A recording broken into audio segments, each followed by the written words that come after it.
When I deploy to a hurricane or wildfire, or if I'm doing a big project, which I'll talk about, newsflash, it's actually in my best interest to delegate the crap out of things. I don't want to be the busiest person on the team. I have strong feelings about being the leader and not being the busiest. The topic today is delegation decoded, and it's like a unicorn. We've heard of it, but may find it difficult to do, or we don't have a system around it. And there's all sorts of stories we tell ourselves about delegation, why it doesn't work, or why it doesn't work as effectively, and so on and so forth, which we'll be getting into here shortly. Leadership is essentially exerting or having social influence over someone else to achieve some sort of an outcome. And there are so many leadership definitions, but essentially it's that social influence. We are social animals. So something I'd like to plant in your minds now is the role of leader being a conductor, okay? The leader really fulfilling that critical coordination role, and everyone's facing that person and so on. The conductor, I promise you, has the ability to play some of those instruments, heck, maybe all of them, but definitely one or two out of that orchestra. That conductor has come up through the ranks likely and is an expert at that. But that's not their role. The conductor's role is not to jump in and grab the violin, and even if the conductor can actually play it better, your job as the conductor is to coordinate and oversee. And another analogy too, with regard to the whole musical thing, because I'm on it, is if you picture leadership in the context of the dance floor, and it's a multi-tiered, let's say it's like a ballroom or some sort of castle or something like that. So you start off as the dancer, right? So you're dancing with your partner, you're doing the moves and all the rest of it. As you go up through the ranks of an organization, now you separate yourself from your immediate partner, and now maybe you'll start to walk up the stairs, and now you're just starting to see a different part of the dance floor. Now you're overseeing 2 or 3 couples that are dancing, perhaps. But then you go all the way up those stairs and you're looking at you're on the balcony, that whole majestic, ornate banister that you're looking, and you're actually overseeing everything there. So again, you started as the dancer, and then just as you go through the organization, you should be hopefully starting to be less hands-on, and that's exactly what we're going to be talking about here today. So again, thinking about that conductor, they're not doing anything, they're enabling, they're supporting. So that's the frame of reference. Tornado response, and I'll talk about it a little bit later. Pine Lake tornado is a good example. In 2000, we had a tornado that ripped through a campground. And at that time, we had thought there were as many as 100 individuals missing and assumed deceased. And obviously, as you can imagine, lots of destruction in the area. And our task was to go and search each site, whether it be a trailer that was intact or not, or whatever that looked like. And so if you recognize that you are actually doing yourself a disservice, you'll quickly realize that you can't be everywhere at once, especially as you get to that team of teams level. You'll quickly realize that actually some individuals can probably do the job even better. And you will hopefully realize that the biggest bang for the buck for your time and your effort is actually not searching through, for example, all of the individual trailers. Juice is worth the squeeze in the coordination of those things, the tracking of sites, all of those other elements.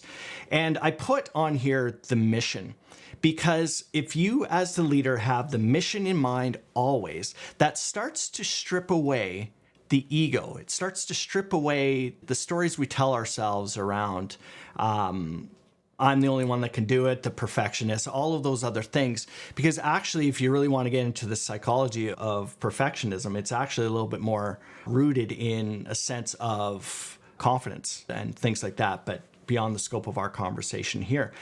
Now, from a team perspective, it's important for us to delegate because it actually is now telling our teams that we trust them. It's telling our teams that we actually want to empower them to make decisions and to do some things on their own that will meet the outcome. And if I can think in my own experience, as a young leader, for example, when my boss said, hey, Daryl, this is what we need you to do. Just go ahead and do it. I actually felt really good about that. That was an opportunity for me to prove my value to my boss and to the organization. But even more importantly, it gave me a sense of worth and value, and that my boss actually respected my opinion and my abilities. And a little bit further down the path of leadership, but one of the most powerful sources of influence we have as leaders, when I talk about social influence, is respect influence. That is by far and away the most powerful social influence we have over one another.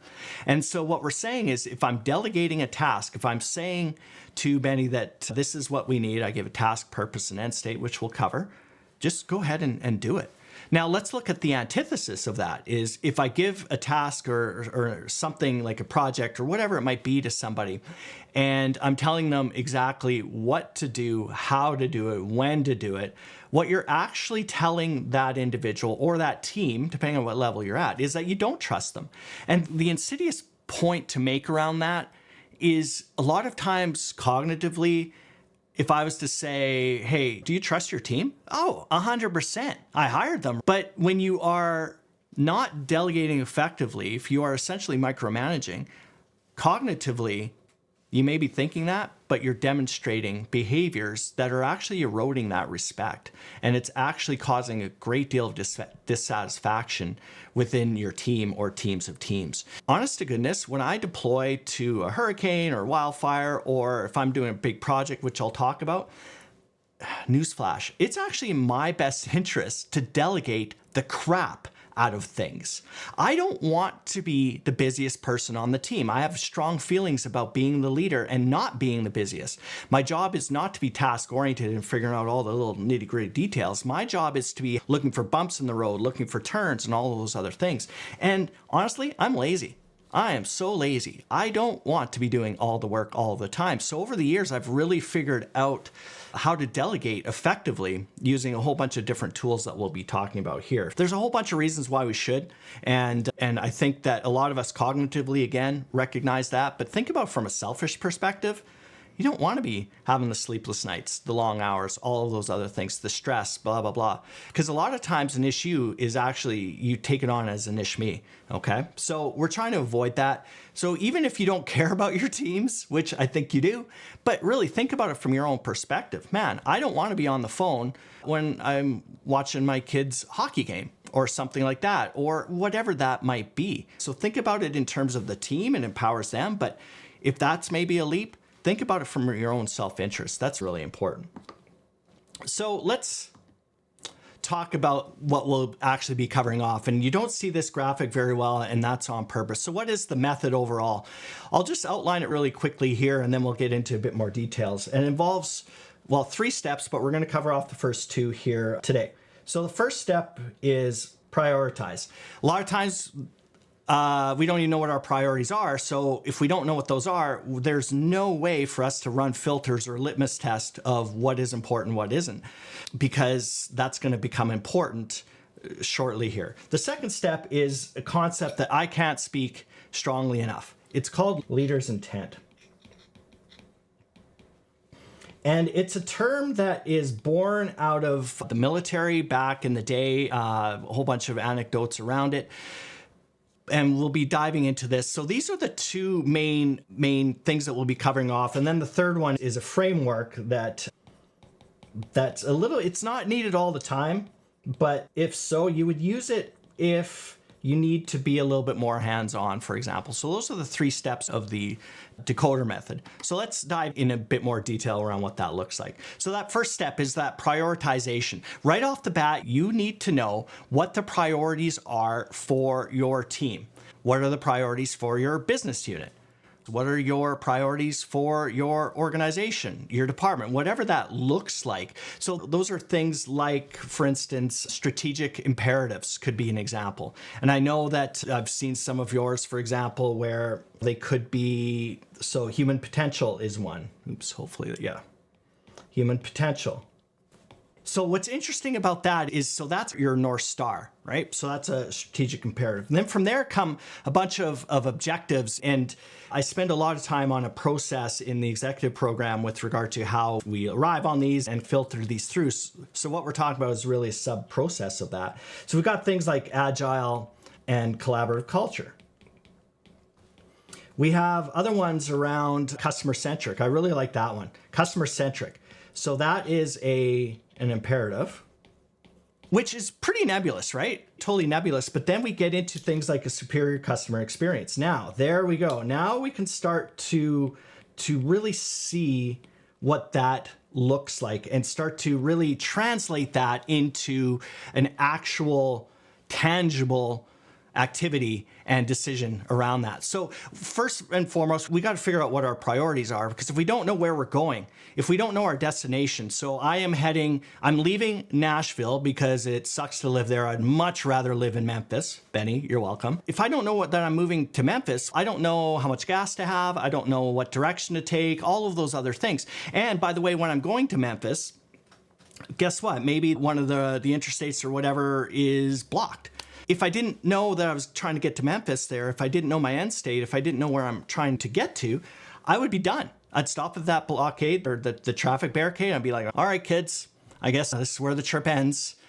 Hopefully it's a rest stop or there's a McDonald's or something just so we can survive. But without knowing what our North Star is, whether that be strategic imperatives or values or any of those other things, what is your project trying to achieve? What is that end state? That's really what you're talking about when we're talking about this prioritization piece. All right. So a matrix, once you know your priorities, one of the questions that comes up is, okay, so then yeah, that's fine. But how does that actually play out in the real world? And how it plays out in the real world is something called an Eisenhower Matrix. And there are a whole bunch of decision-making models out there. This is one that we'll talk about here today because it's one that I personally use fairly often. And it will be an opportunity to provide or apply another filter. So remember, we have our priorities. And you're like, okay, fine, we've got our priorities. But now what does that actually look like for you as the leader? There's 4 quadrants to the Eisenhower Matrix. And the first quadrant really is around things that you want to do first. So it's things that are high urgency. Okay, they got to be done now. And they are high priority. So in any given day, those are the things that essentially only you can do. Given your experience and your education, all of those things, this quadrant is stuff that has to get done pretty quick, get done the first time, and probably you are the only one that may have that particular experience or breadth of knowledge around that. Okay, so that's perfect. All right, so now we get into that's pretty clear. But then we get into this other quadrant here where things we want to delay or schedule. And those are high priority. So they have to get done. There's no question about it, but the urgency is not quite there. So quadrant 1, high priority, high urgency. Quadrant 2 here, we can delay these things. It's high priority, but it's not urgent. So these are things that we put in the parking lot or we will actually revisit at a later date. And that could be a few hours from now, whatever that might look like. Third quadrant is what we call the delegation, depending on what matrix you're following. But this is the delegation. So what does this look like? This could also be high urgency, but not high priority. And I have to tell you, folks, this is the trap right here. This is the trap. And I've fallen into it a zillion times until I realized, hold on a second, let's run this through. And the reason for it is it's highly urgent, but you don't have to do it to get to our end state. Okay, but this is where we get trapped in our busy work, being productive. And sometimes we actually feel that it's a badge of honor, to be perfectly honest, where, man, how are you doing? Busy. Well, that's not actually a how, but anyways, yeah, I'm just so busy. I remember when I worked corporate, my boss literally told me, make sure if anyone ever asks, you say that you're busy, because that means that you're busy, you're needed, you're valued, all of those other things. And I was a young PM at that time. I was like, man, that's really interesting. So what was my default? busy. So then let's look at now the last category of the matrix here, and that is now things that we just don't do. So it's low priority, low urgency. So I would submit to you that the couple of areas that we get trapped is right down here. These two. Because a lot of times this is what's comfortable for us as well, right? Remember the conductor? Maybe the conductor played the violin. Maybe you were from the plant floor and you knew operations extremely well right from the very beginning, and it's a source of pride to you.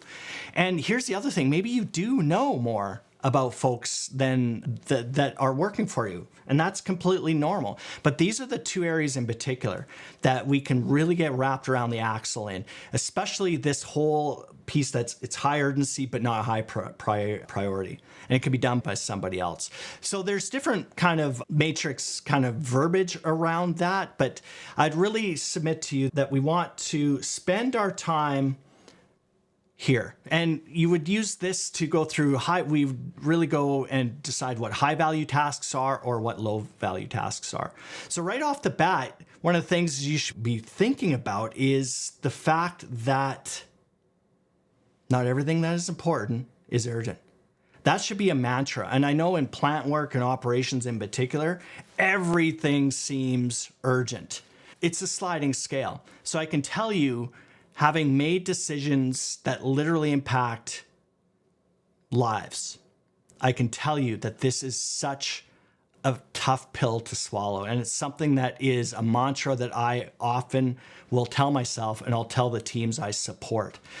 Whether it be the tornado response, whether it be a particular project management situation, whatever that looks like, I'm constantly telling myself, not everything that's important is urgent. We can parking lot that stuff, and it really avoids a lot of the overwhelm that can happen.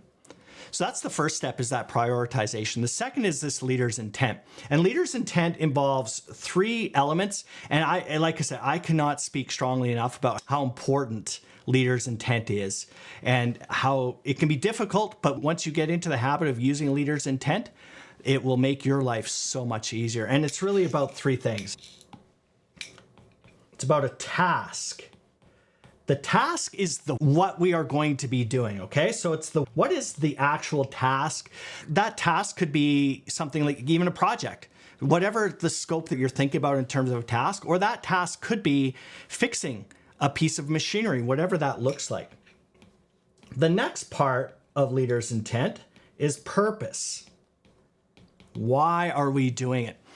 In my experience, we're really good at telling people what to do, and a lot of times we think that's delegation, and yet we don't give any context around it. So leader's intent starts to give some context around it. It gives the task, it gives why are we doing it, and then most importantly is the end state.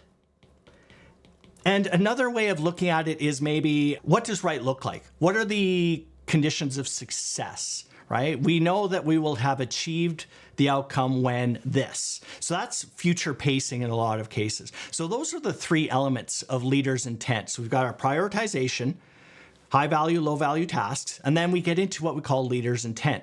And leader's intent is something that, if properly or effectively done, automatically frees you up to do a whole bunch of different things, which you're being paid to do, and it empowers individuals and teams below you to make it happen. Now, one of the things that you're probably thinking is, hold on, but then we're gonna have chaos, right? If we're just giving intent and people are out doing their own thing, like, where's my control, Daryl?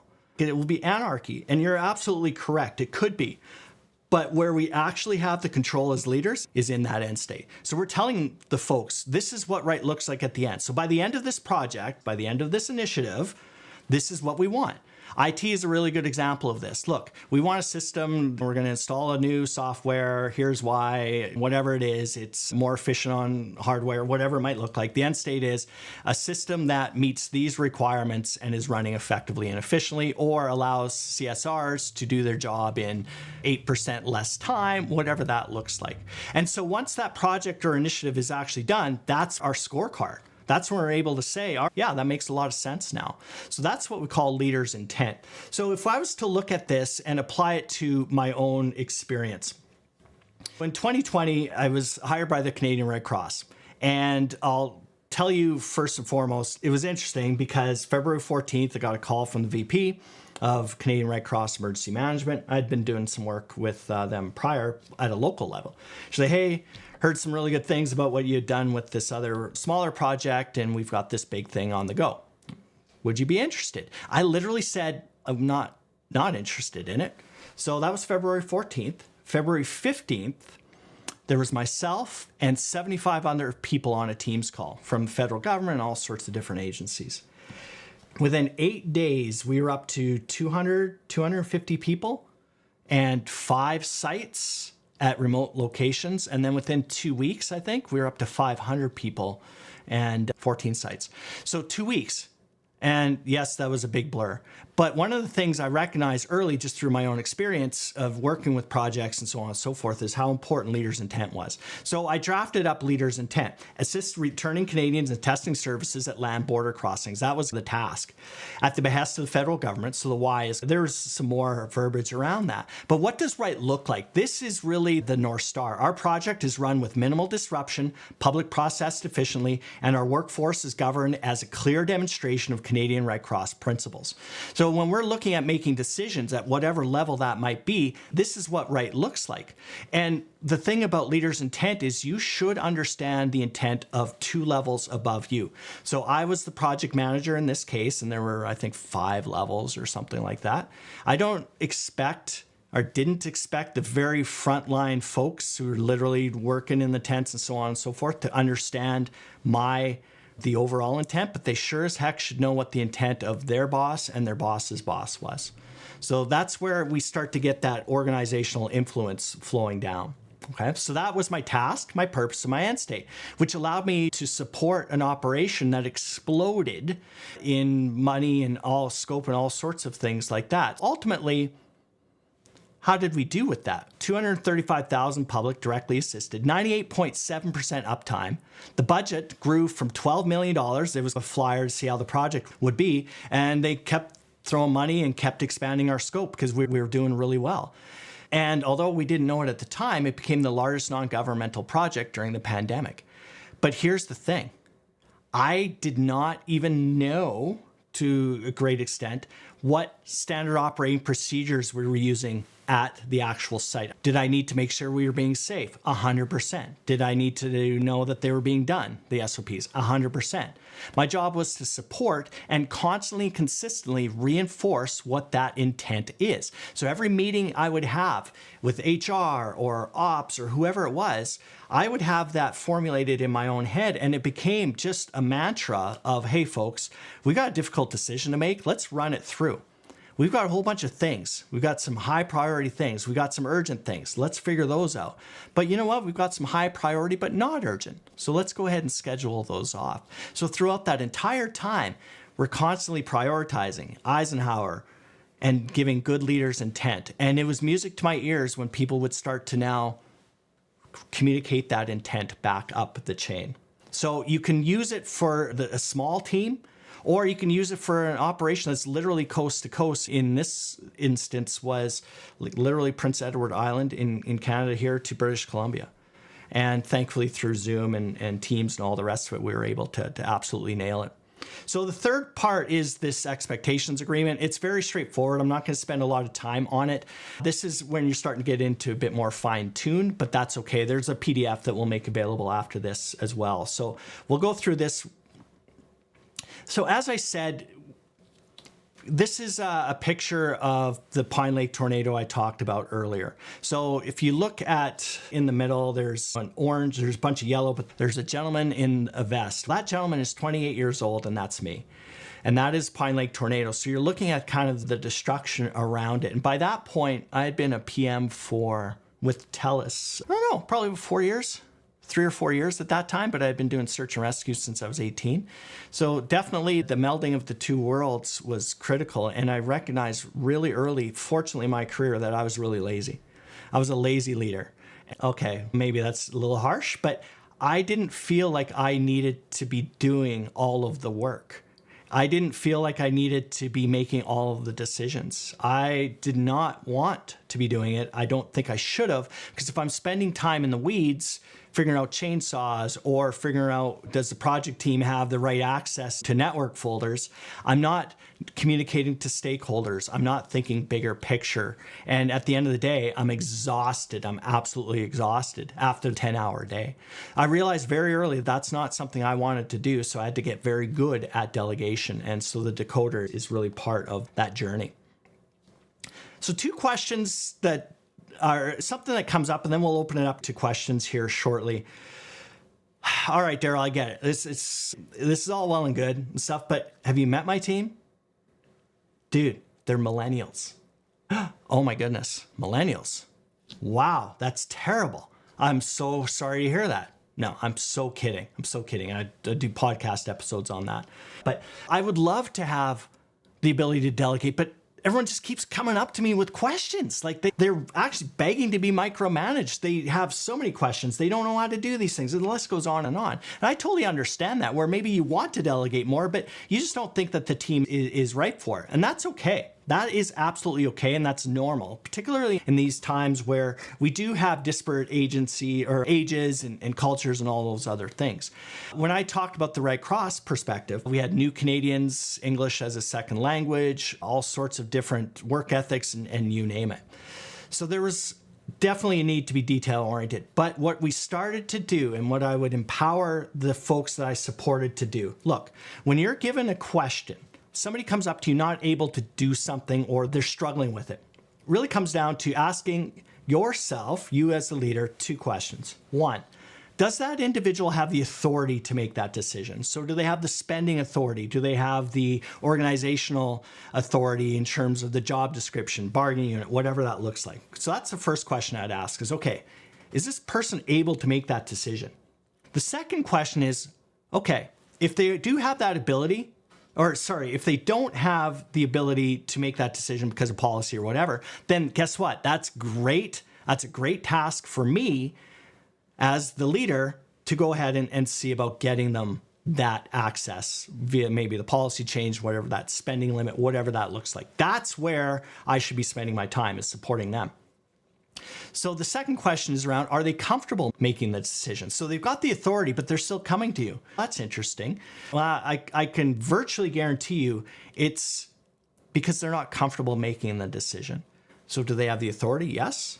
Are they comfortable making it? That's a different piece. That's less black and white. So why wouldn't they be comfortable? 1, maybe they don't think they have the training. 2, maybe their previous boss gave them shit when they made a mistake. 3, the list goes on in terms of why somebody isn't comfortable making a decision. So now that's a different animal, because now that's a coaching, that's a support mechanism that you can now leverage to assist that person in making the decision. So maybe that first go around, you do what we call the expectations agreement, and you really support them through that decision. And here's where leadership sucks. If something doesn't go right or it doesn't go perfectly, do not throw that person under the bus, because their comfort level will get dropped even further around that. So those are to get yourself out of the from underneath the team that's constantly bombarding you. Really start to make that the mantra as well. It's around, do they have the authority? And if do they feel comfortable making that decision? That's maybe why they're coming to you. And then you can just over time just start to create a culture where people are a lot more empowered, and you're starting to get less of those tactical kind of things popping up, and you can spend more time on the strategic. Start thinking, getting ahead 6 hours, getting ahead 5 days, 5 months, a year, whatever that looks like for your particular scope of your role, for example. You also have to be aware of who you're giving the task to. You don't want to, one of the things that a trap that we have probably fallen into is we've delegated something to somebody that maybe isn't capable of doing the task. I'm not pretending that everybody on your team or your teams are high performers by any stretch of the imagination. So, there is some deliberation with regard to what level of expertise does the individual or the teams have. So it's not like a silver bullet that's going to solve all the problems, but definitely what we're really talking about is just being much more intentional of your delegation, knowing what those priorities are, whatever they might be. And I'm a big fan of corporate values. I'll use values a lot when it comes time for individual interactions. In other words, how we have decided to treat each other as teammates. That's really what drives my decision making when it comes time to deal with personnel and priorities. But sorry to interrupt there, but just the synapse went off there.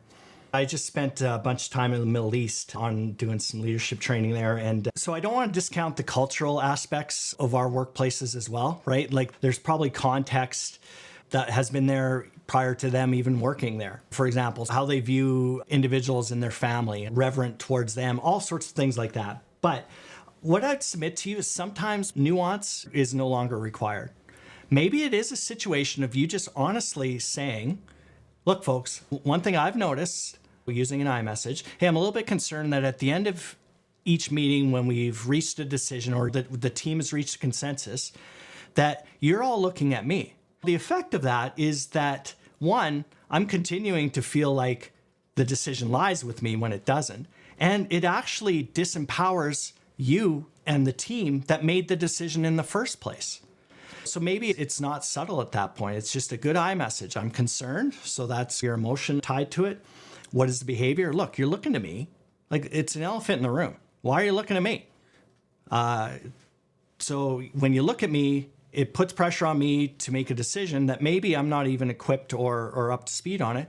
And two, it disempowers everybody here. And that's not what you're about. And I would submit to you that if you hit it that directly, I think that will really resonate. Because one thing I do find is a lot of times as leaders, we're looking for nuances or we are very nuanced because we don't want to be direct. But you can be direct and still respectful and tactful. That goes back to how much authority or autonomy did the team have in arriving at that decision as well, right? Because sometimes if I have given good leaders intent, I've given the task, purpose, the end state, I trust in their decision. So it actually doesn't have to get run by me, which is one of the advantages. Because now we're looking at a situation where you, the leader, is the lid, right? No, very few teams, if any, will ever rise above your own limiting beliefs and your own ability as the leader. And so what you're doing with leaders' intent is you're empowering them to make the decision. And really, that's one of the advantages. Asking yourself, did they have the authority to make the decision? And if they did, great. Did they have the comfort of making that decision as well too, right? So that, because I see that a lot, particularly with new teams when you're coming in, they're looking to you like, hey, what do you think? And just really starting to change that culture around that authority. Did they have the authority? Did they have the comfort? And now if they didn't have the comfort, again, that's now going back into the coaching piece during one-on-ones or some things like that that is really helpful. But guess what? You don't have time to do one-on-ones if you are on the plant floor, for example, right? So that actually goes right back to what we were talking about where, Daryl, I don't have time to be meeting one-on-one with everybody. Why don't you have time? Because I'm doing this. Run it through the Eisenhower Matrix, for example, and peel off some stuff. It's this chicken or egg issue. I don't have time to talk to people, or I don't have time to delegate because I'm too busy doing. You're too busy doing because you're not delegating. So what we're just saying is breaking that cycle there and just starting to create a culture within the teams. Dotted lines, they are the worst. I think that's where, so priorities, you get into now your leader's intent, and then you can get into a lot more nitty gritty with individuals that maybe aren't your direct report, because what it does is it allows you, it's really about reaching an agreement that I'm asking you to do this. Do you agree or do you understand it? Yeah. Perfect. What support do you need from me? That person gives it to you. So you're the leader and you're like, okay, yeah, I can do that. Or no, I can't do that, but I can do this. Is that okay? Yeah, for sure.